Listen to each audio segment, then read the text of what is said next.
तो दोस्तों हम फिर से लेकर आ चुके हैं आप लोगों के लिए सुबह की सभी ताज़ा और बड़ी खबरें। एक एक कर आपको सारी खबरों की जानकारी देंगे। आज देश दुनिया में क्या कुछ हो रहा है। दरअसल दोस्तों सबसे पहली जो बिग ब्रेकिंग निकल आ रही, किसान नेता राकेश टिकैत की सरकार को चेतावनी।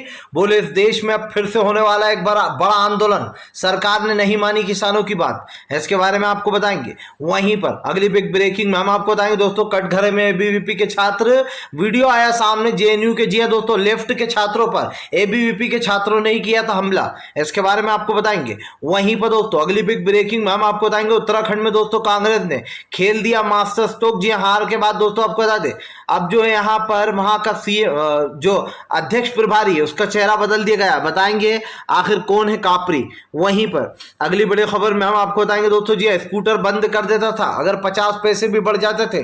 बीजेपी नेता ने खोली बीजेपी की पोल। इसके बारे में आपको बताएंगे। वहीं पर दोस्तों के चंद्रशेखर राव के समर्थन में उतरे किसान नेता राकेश टिकैत, बोले फिलहाल बहुत अच्छा काम किया तेलंगाना के सीएम ने। बताएंगे दोस्तों दरअसल केसीआर क्या कहने आए हैं, क्या बोला उन्होंने। वहीं पर अगली बड़ी खबर में हम आपको बताएंगे दोस्तों, जी दरअसल आपको बता दें, बजरंग दल के और वीएचपी के कार्यकर्ताओं को दोस्तों हल्ला बोल पुलिस स्टेशन को ही घेर लिया। इसके बारे में बताएंगे कैसे भगवा आतंक जगह जगह फैल रहा है। वहीं पर अगली बड़ी खबर में हम आपको बताएंगे दोस्तों, जी संबित पात्रा बोले राहुल गांधी के सोचिए दोस्तों, राहुल गांधी की वजह से जगह जगह हिंसा फैल रही है। वो जिस तरीके के बयान देते हैं, जिसके बाद लोगों ने इस गोबर पात्रा को जमकर ट्रोल किया। इसके बारे में भी आपको बताएंगे। वहीं पर दोस्तों आपको बता दें, तेजस्वी यादव का नीतीश के ऊपर बड़ा हमला, बोले फिलहाल सरकार नहीं बिहार में सर्कस चल रहा है। इसके बारे में आपको बताएंगे। वहीं पर अगली बड़ी खबर में हम आपको बताएंगे दोस्तों, जी दरअसल आपको बता दें, भारतीय जनता पार्टी को लगेगा एक और बड़ा झटका। जी हाँ, आपको बता दें दोस्तों, अब जो उमा भारती वो बीजेपी के खिलाफ धरने पर बैठ गई हैं। इसके बारे में आपको बताएंगे। वहीं पर दोस्तों आपको बता दें, तेलंगाना की एक मस्जिद में मोहम्मद अनवर ने कूलर गिफ्ट किया और बीजेपी की तारीफें करने लगे, जिसके बाद मस्जिद के लोगों ने कूलर को ऊपर से फेंक दिया। बताएंगे क्या है पूरा मामला। वहीं पर अशोक गहलोत ने दोस्तों वीडियो शेयर करते हुए हंसी के अंदाज में लिखा कि देखिए किस तरीके से जो है यहाँ राजस्थान के स्कूलों में दोस्तों, सरकारी स्कूलों में बच्चे फटाफट इंग्लिश बोलना फर्राटेदार। बताएंगे इसके बारे में। तो सारी खबरें फटाफट अंदाज में बताएंगे, एक एक कर बताएंगे। फिलहाल खैर चलिए बढ़ते हैं सबसे पहली और सबसे बड़ी खबर की ओर। दरअसल दोस्तों आपको बता दें, के चंद्रशेखर राव का केसीआर का बीजेपी के ऊपर बड़ा हमला। बोले भारतीय जनता पार्टी ये कभी ना भूले कि जो सत्ता में, वो हमेशा सत्ता में नहीं रहेगा। सत्ता किसी के बाप की बपोती नहीं होती है। आज बीजेपी है तो कल कोई और होगा। जी है, सत्ता में कोई भी स्थिर नहीं है। सत्ता एक ना एक दिन जानी ही है। आपको बता दोस्तों, भारतीय जनता पार्टी को लगता है कि अब वो जिंदगी भर सत्ता में रहने वाली है और इसी तरीके से काले कानूनों की झड़ी भी लाती है बीजेपी। लेकिन अब के चंद्रशेखर राव यानी कि दोस्तों केसीआर ने बीजेपी के ऊपर हमला बोल दिया है। केसीआर ने बीजेपी के ऊपर हमला बोलते हुए कहा कि सत्ता में कोई भी स्थिर नहीं है। जिस तरीके से किसानों के साथ गुंडागर्दी की जा रही है, उनका धान नहीं खरीदा जा रहा, उनका जो अनाज है वो खरीदा नहीं जा रहा, ये बर्दाश्त नहीं किया जाएगा। आप किसी के भी साथ दुश्मनी निभा सकते हो, लेकिन किसानों के साथ इस तरीके का व्यवहार बर्दाश्त नहीं करेंगे। दरअसल दोस्तों आपको बता दें, पूरे तेलंगाना का मंत्रिमंडल जो है दोस्तों और किसान वो धरने पर बैठे हुए दिल्ली में। जी हाँ, केसीआर समेत दोस्तों वहां के सीएम भी आए उन किसानों के साथ। दरअसल उनका जो अनाज वगैरह, जो धान वगैरह की फसलें वो खरीदी नहीं जा रही हैं। और यही बात है दोस्तों, जो केसीआर दिल्ली में आ गए हैं, बाकायदा तेलंगाना से दिल्ली पहुंचे और अपने सारे लोगों के साथ। इसका मतलब सीधा है दोस्तों कि अब राज्य की सरकारें भी किसानों के साथ आंदोलन में हिस्सा लिया करेंगी। अब तो जाहिर सी बात है दोस्तों कि पूरे देश में एक बड़ा आंदोलन छिड़ेगा। यह आंदोलन ऐसा होगा दोस्तों, जो मोदी सरकार की सत्ता तो छीनेगा ही, लेकिन बीजेपी के लिए दोबारा रास्ता नहीं छोड़ेगा सत्ता में आने का। जाहिर सी बात है, जो बीजेपी महंगाई लगातार बढ़ाती चली जा रही है, वो इस देश को दोस्तों पूरी तरीके श्रीलंका में ढालने की कोशिश कर रही है। आज जो लगातार जगह जगह हिंसाएं हो रही हैं, उसके जिम्मेदार भी सिर्फ बीजेपी ही है। चलिए बढ़ते हैं एक और अगली बिग ब्रेकिंग की तरफ। बता दोस्तों अगली जो बड़ी खबर निकल आ रही, किसान नेता राकेश टिकैत भड़के, बोले देश में करेंगे सबसे बड़ा आंदोलन। जी केसीआर को भी किया सपोर्ट।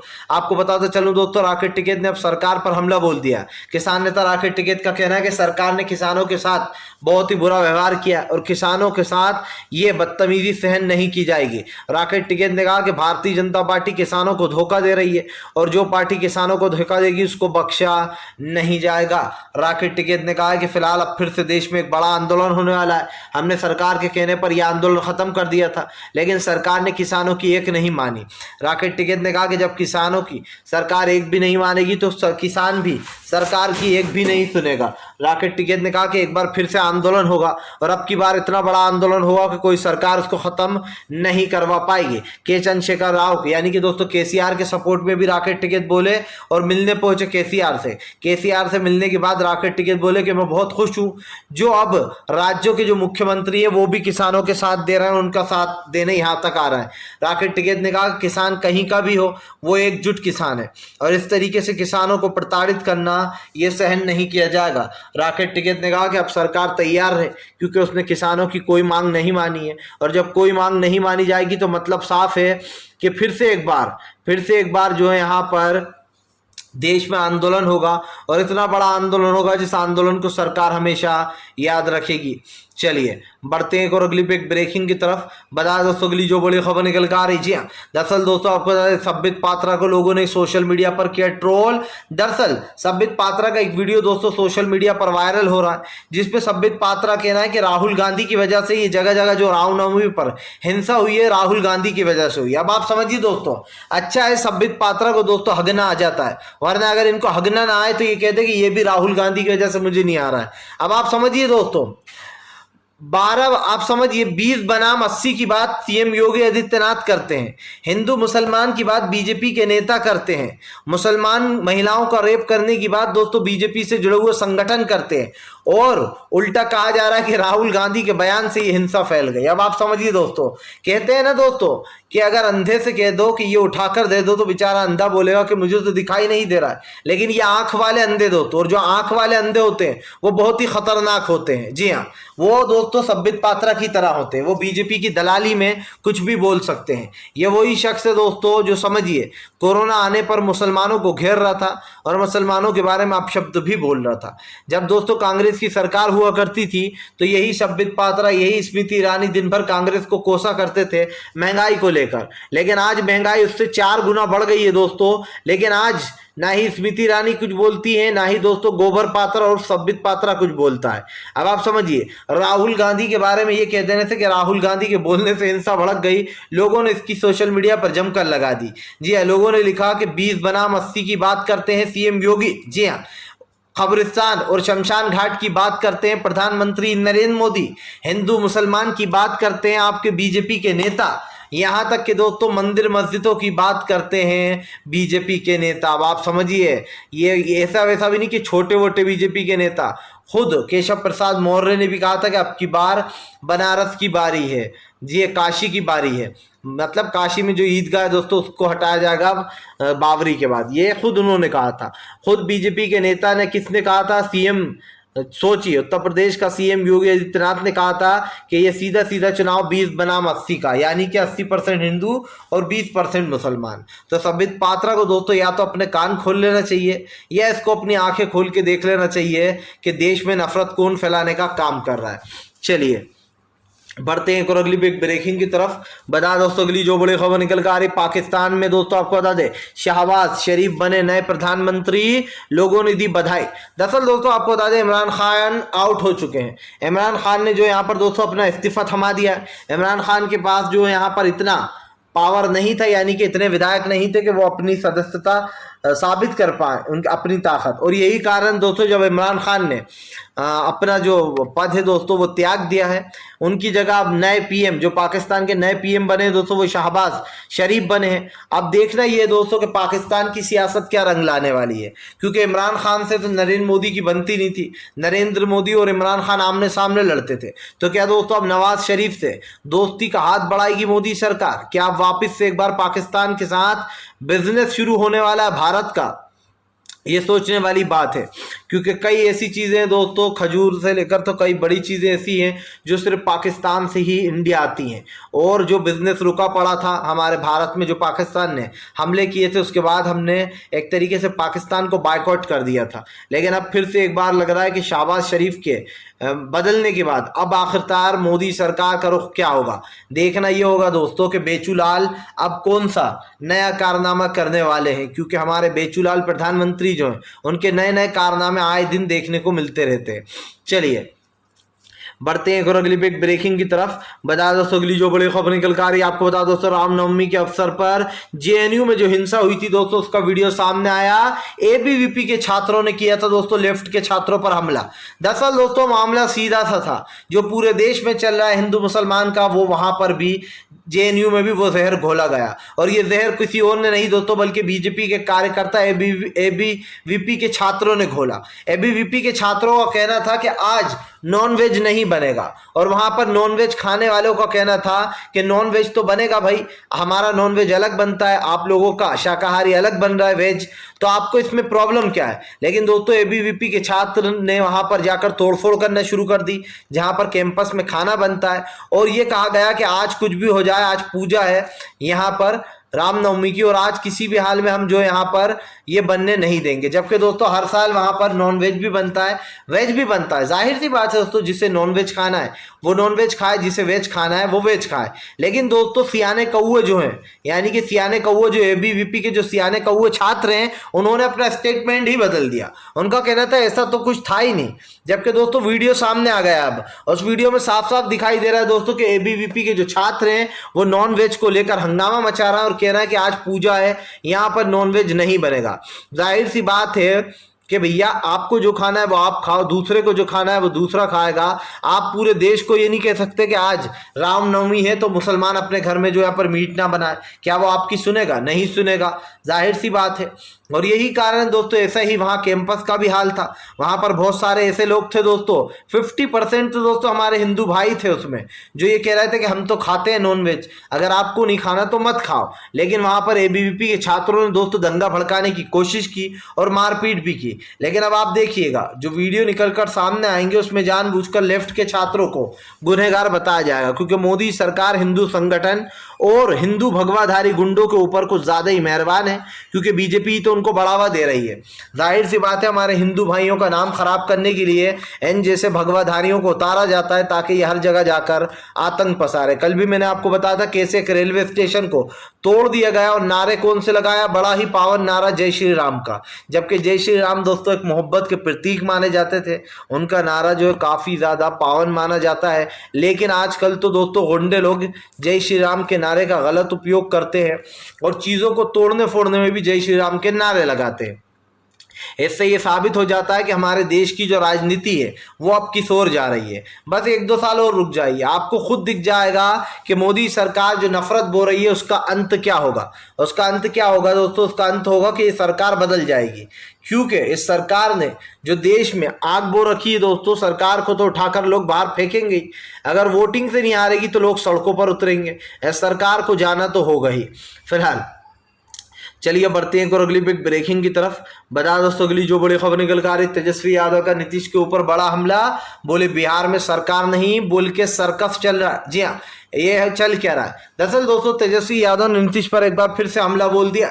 उनका कहना है कि बीजेपी के नेता लगातार नीतीश के ऊपर हमला साध रहा है, वो नीतीश को करप्ट बता रहा है, इधर नीतीश बीजेपी के नेताओं को करप्ट बता रहा है। आखिरकार ये सरकार है या फिर सर्कस? जी हाँ, तेजस्वी यादव ने बीजेपी को घेरते हुए कहा कि बीजेपी की सरकार और नीतीश की मिलीजुली सरकार जो है वो सरकार नहीं बल्कि जो यहाँ पर सर्कस चला रहा है, और ये सर्कस काफी लंबा चलने वाला है। तेजस्वी यादव ने कहा कि इस सरकार से कोई भी उम्मीद लगाना बेकार है, ये सरकार पूरी तरीके से फेल हो चुकी है। जाहिर सी बात है दोस्तों, सरकार पर सवाल इसलिए भी उठ रहा है क्योंकि बिहार में डबल इंजन की सरकार है, लेकिन डबल इंजन जैसा कोई काम नहीं हुआ। आपने बिहार की में देखा ही है दोस्तों, बेरोजगारी चरम सीमा पर है बिहार में, और सबसे फसड्डी राज्य अगर कोई माना जाता है तो वो बिहार ही है, क्योंकि यहाँ पर सबसे ज्यादा लोग भी हैं, और दोस्तों ना ही रोजगार है, ना एमएसपी की गारंटी है, ना ही किसान खुश है, ना आम जनता खुश है। तो फिर आप समझ सकते हैं कि यहाँ पर क्या हो रहा है। चलिए बढ़ते हैं और अगली बिग ब्रेकिंग की तरफ। बता दोस्तों अगली जो बड़ी खबर निकल कर आ रही है, दरअसल दोस्तों आपका अब जो है यहाँ पर के चंद्रशेखर राव ने बीजेपी के ऊपर बोला बड़ा हमला। बोले फिलहाल देश में एक बड़ा आंदोलन होगा, अब इस सरकार को हटाने के लिए सब एक साथ आएंगे। आपको बताया दोस्तों, भले ही बीजेपी पिछली बार बच गई हो, क्योंकि पिछली बार सब लोग एकजुट नहीं थे। लेकिन अब की बार तो दोस्तों ऐसा लग रहा है जैसे देश ने ठान लिया हो कि नरेंद्र मोदी का नामो निशान मिटा देंगे देश से और भारतीय जनता पार्टी को पूरी तरीके से हटा देंगे। यानी कि नामो निशान मिटाने का मतलब दोस्तों अब भाजपा और बीजेपी का नामो निशान मिटा देंगे मोदी जी का और सत्ता से बाहर कर देंगे। जाहिर सी बात है दोस्तों, सत्ता में रहकर बीजेपी ने कुछ उखाड़ नहीं लिया। 2014 में नरेंद्र मोदी ने कहा था देश की जनता को, हालांकि मुझे पहले ही पता था कि देश की जनता को बेवकूफ बनाने के लिए कहा गया था 2014 में कि आप हमें वोट दीजिए, हम महिलाओं की सुरक्षा करेंगे, मोदी जी आने वाले हैं, अच्छे दिन लाने वाले हैं, महंगाई को खत्म कर देंगे, पेट्रोल डीजल के दाम बहुत सस्ते कर देंगे। बाबा रामदेव ने तो यहां तक कह दिया था कि 35 रुपए पेट्रोल बिकेगा।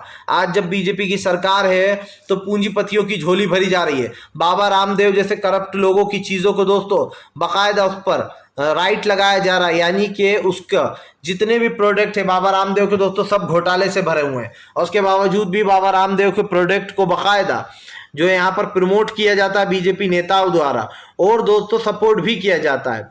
आपको क्या लगता है अभी तक बाबा रामदेव के ऊपर छापे क्यों नहीं पड़े? क्यों बाबा रामदेव का ये फर्जी सामान अब तक जब्त नहीं हुआ? क्योंकि बीजेपी बाबा रामदेव के साथ है। अगर बात की जाए दोस्तों अडानी अंबानी की, आप समझिए अडानी अंबानी के पोर्टल पर न जाने कितनी बार रेड पड़ी और चरस गांजा पाया गया, लेकिन उसके बाद भी इनके ऊपर कोई कार्रवाई नहीं, क्योंकि बीजेपी खुद ऐसे लोगों को बढ़ावा देती है जो उसकी पार्टी में फंड देते हैं। जाहिर सी बात है कुछ पूंजीपति लोग हैं जो मोदी सरकार की पार्टी में फंड देते हैं, चुनाव के वक्त चुनाव प्रचार में करोड़ों रुपए खर्च करते हैं और उसका 10 गुना कमाकर मोदी सरकार उन्हें देती है। पहला नाम तो मुकेश अंबानी का ही है, दूसरा नाम गौतम अडानी का है, तीसरा नाम बाबा रामदेव का है और भी दोस्तों टाटा वाटा पता नहीं कौन कौन इनके साथ मिला हुआ है। लेकिन ये 4-5 ही पूंजीपति जो मेन 3 है उनके नाम मैंने आपको बताए हैं। मेन 3 यही लोग हैं दोस्तों, अंबानी, अडानी और बाबा रामदेव। इन लोगों के ऊपर कभी आप कोई कार्रवाई नहीं देखोगे। चलिए बढ़ते हैं और अगली बिग ब्रेकिंग की तरफ। बता दोस्तों अगली जो बड़ी खबर निकल कर आ रही है दोस्तों आपके साथ मनोज झा की बड़ी मुश्किलें। मनोज झा ने जताया दोस्तों दुख। दरअसल दोस्तों मनोज झा ने कहा कि आज देश में जिस तरीके से नफरत फैलाई जा रही है इसको देखकर मुझे डर लग रहा है कि आने वाले समय में दिल्ली का क्या हाल होने वाला है। आपको बता दें मनोज झा ने कहा कि ये 8-9 सालों से जो हम माहौल देख रहे हैं नफरत का देश में हिंदू मुसलमान का, ये पहले कभी नहीं देखा। 8-9 सालों में ये जो नफरत फैलाई गई है इसको खत्म करने का समय आ चुका है। आरजेडी, आपको बता दें आरजेडी नेता मनोज झा ने कहा कि ये सिर्फ मेरी प्रॉब्लम नहीं है, ये पूरे देश की प्रॉब्लम है। मोदी सरकार ने जो 8-9 सालों में नफरत फैलाई है वो किसी से छुपी नहीं है। कल दोस्तों एक ट्वीट किया था दरअसल मनोज झा ने, जिसमें कहा था कि गांधी जी ने कहा था कि अब समय बदल चुका है, अब राम राम नहीं अब राम रहीम का वक्त आ गया है। और यही का ये दोस्तों ट्विटर पर लिख दिया मनोज झा ने। लेकिन दोस्तों कुछ अंधभक्त चिढ़ गए मनोज झा से और ये लिख के चले गए कि क्या बस हम राम रहीम ही करते रहे, रहीम रहीम। जिसके बाद दोस्तों मनोज झा ने चिंता व्यक्त की और कहा कि देश में पहले भी ऐसे माहौल हुआ करते थे लेकिन इतने खतरनाक नहीं, सब कुछ सुलझ जाता था, सब आराम से साथ में बैठकर खाया करते थे।